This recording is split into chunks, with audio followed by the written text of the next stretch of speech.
Okay, we have John Jacks, City of San Antonio, against the bill.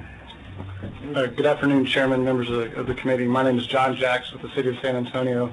I'm the Assistant Director of the Development Services Department, and we, the city, are opposed to this bill. We don't think this bill is necessary. As you've heard the testimony before me, including the proponents. You heard a lot of discussion or a lot of comments about how how Chapter 245 is currently interpreted and how local ordinances are interpreted and enforced. And I think a lot of the concerns I heard were about how that is done, not about the actual bill and what the bill proposes, and that's increased litigation in our belief. We just don't think it's necessary. In the city of San Antonio, I'll give you an example. In 2012, we accepted 70 applications for vested rights. Of that 70, we only denied 6. So we approved 91% of the applications that were submitted. Our concern would be that of that 91%, about 20% of those were applications that came in and were originally denied. However, we met with the applicant and we were able to reach a compromise. They vested maybe to a later date.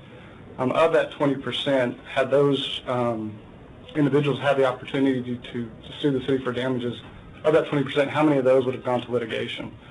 So our biggest concern is that this causes more litigation, which is a direct impact on the taxpayers of San Antonio, because they would be, in effect, paying for that litigation. You'll hear from others from the City of San Antonio tonight. I'm available for any questions. Would you mind giving those statistics again of... Sure. In 2012, we accepted 70 applications for vested rights. Of those 70, we only denied 6. And then those 6... Of the 64 that were approved, 20% of those were originally denied. However, anytime we know we're going to deny an application, we contact the applicant and ask them to come in and meet and sit down. Sometimes it's because the application wasn't submitted correctly, or a lot of times it's just lacking information. The information is not there to actually vest the property, so we sit down with them and work with them and provide them examples, or perhaps they could submit different documents that they didn't before. I just wanted this point of comparison. Right. Thank you. Sure. In your process, is there an application fee to reconsider? I mean, you heard that testimony. Is there a similar fee to... We have a fee, and the first application fee is $1,000. Mm-hmm. It's because our city attorney's office reviews those fees, so it's to pay for the city attorneys to review those. If a project has multiple phases, the first application is $1,000. Subsequent applications for each additional phase are $700 per phase. We do not have a reapplication fee. In theory, if an application is denied, that application is basically expired, and they could submit a new application, which is another $1,000. However, that's not how we, in practice, how we do it. That's why we call the individuals in to meet with us before we give them an official denial, to see if there's some other opportunity, perhaps, to approve their application. You heard testimony about a 245 hearing. Do y'all have such hearings, or is it an individual? We don't. We have staff members who are not attorneys who review applications, as well as the city attorney's office that have attorneys that review those applications. I guess you could say it's kind of an informal committee of sorts, because there are certain staff members that are assigned to do just that.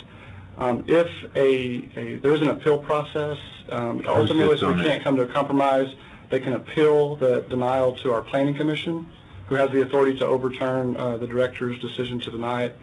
If they disagree with the planning commission's recommendation, they can go on to city council, and city council can make that decision. That's how I think most people do, because the planning commission is appointed by the council members. That's correct. That's right.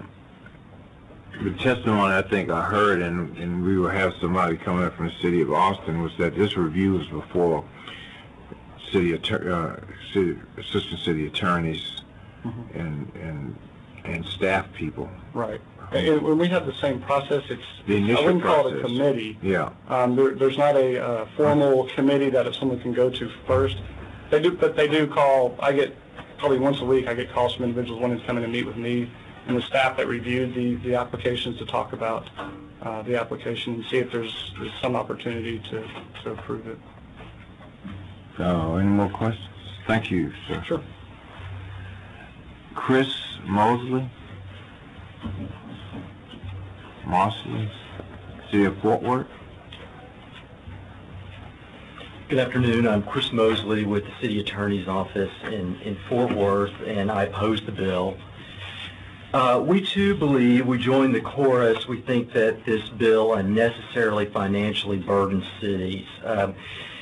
It's bad enough, the addition of the attorney's fees, but the consequential and actual damages are terrible for cities. And let's be clear, that's all about lost profits, and these are going to be highly, highly speculative. Developers under the current statute, we believe, have an adequate remedy. They can sue for injunction, mandamus, declaratory relief. All these things are going to get them relief. Arguably, under the Declaratory Judgment Act, they get attorney's fees. Injunctions are very quick.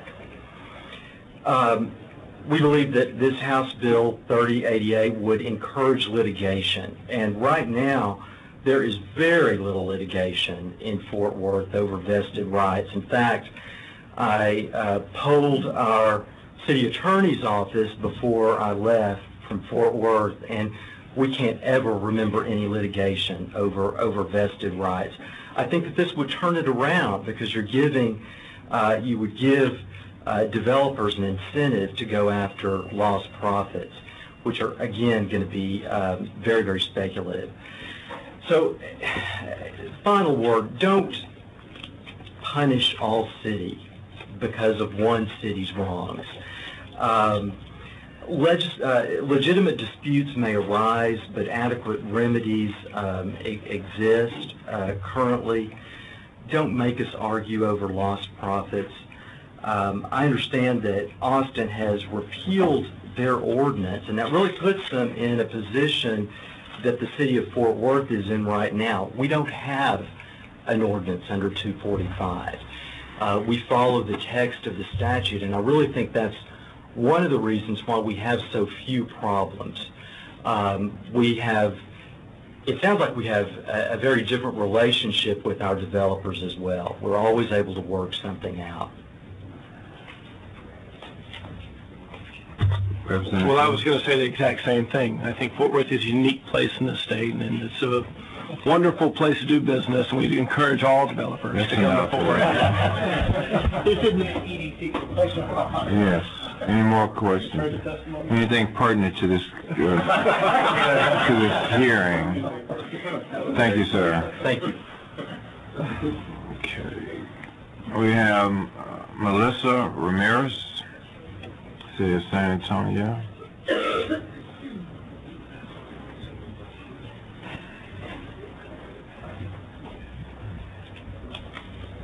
Good afternoon, Chair, committee members. My name is Melissa Ramirez. I'm a planning manager with Development Services Department with the City of San Antonio. I'm here to speak in opposition of your House bill as filed as 3088. Please know that I am in charge of the rights and platting process with the city. My team and I are dedicated to working with our development community and accomplishing their goals in accordance with our codes. If an applicant comes into the City of San Antonio and they're proposing a commercial, residential, or multifamily project, they have the ability to continue with that project so long as the underlying permit is still valid. If for some reason those rights are not recognized for that project, then the applicant has the ability to appeal. Let me ask you about your, you heard me ask the question, the appeal goes to your planning and zoning? That's correct. And then to your council? Yes, sir. Okay. Go ahead. In addition to that, as John Jacks had mentioned, we have approved over 90% of our rights requests, and we have had an increase in our plat application activity, which means that our development is thriving. This bill will work in opposition of these accomplishments that we've worked hard to build with our development community. And if you have any questions, I'm here for those. Well, thank you, ma'am. Thank you. Okay, Roderick Sanchez. Let's skip one. Yeah, we'll come back. Chairman Dustin, members of the committee, thank you for allowing me to speak today. My name is Rod Sanchez. I'm the Director of Development Services for the City of San Antonio. And I want to say in San Antonio, we welcome all development as well. We have a very good relationship with our development community, and we firmly believe that if a project starts under one set of rules, they should finish under that set of rules. We have no problem with the way the state statute is written today. And you can sort of testify. We want to get projects in and out of our process as quickly as possible. We want to apply our rules as fairly as possible. Projects should meet code, but we can still be flexible in the application of that code to make sure everyone accomplishes their goals. We do have concerns with this bill because this bill removes a very necessary protection for cities. I can just give you an example. I'm also the building official for the City of San Antonio. So part of my job is keeping people safe. If I see a dangerous structure, I can order that it be vacated. Just last week there was an apartment on fire. What was left of the structure, I ordered it to be demolished. I can do my job without fear of being sued for damages because of the International Building Code provides me that protection. And I would further say, people have remedies. They can always take me to court, get an injunction against me to prevent me from knocking down the building or from vacating it, but they can't take me to court and sue me for damages. I need that protection to do my job. I'd venture to say that other building officials around the state of Texas and the country, they wouldn't do their job without that protection. So that's the crux of why we're opposed to this bill, because that bill removes that necessary protection from cities. It puts cities in a position where we'll hesitate or we'll be afraid to do our job to protect the public. Because after all, that's what it's about. It's protecting the public. And like we've mentioned, people have the ability to take us to court to reverse our actions. That protection is there today. What we fear about this bill is it's going to lead to two things. One, we're going to have more lawsuits in this already crazy litigious society that we live in. Or two, it's going to result in cities being afraid to do their job to protect the public. And you may say, well, this is about vested rights. How are we protecting the public? Well, keep in mind how ordinances come into effect. Things happen. We experience bad things. So the way cities protect the public is they pass new ordinances to do a better job of protecting the public. Once again, if someone starts under a set of rules, they should be able to finish under those rules. But new developments should abide by the new codes. And I just want to just close by kind of re-emphasizing what other folks from San Antonio have said, is we don't believe there's a problem to be fixed. There are remedies already in the process for people to take us to court. There's appeals processes even before that to remedy any disputes we have with vested rights. Development activity is up in our city. Plat activity is up. Permit activity is up. So obviously people aren't afraid to do development in San Antonio. So, once again, we're for economic development. We want to do all that we can to support that and to promote that. But cities do need to be protected when they're exercising their job of protecting the public. And with that, if there's any questions, happy to answer them. Any questions, members? Thank you, sir. Paul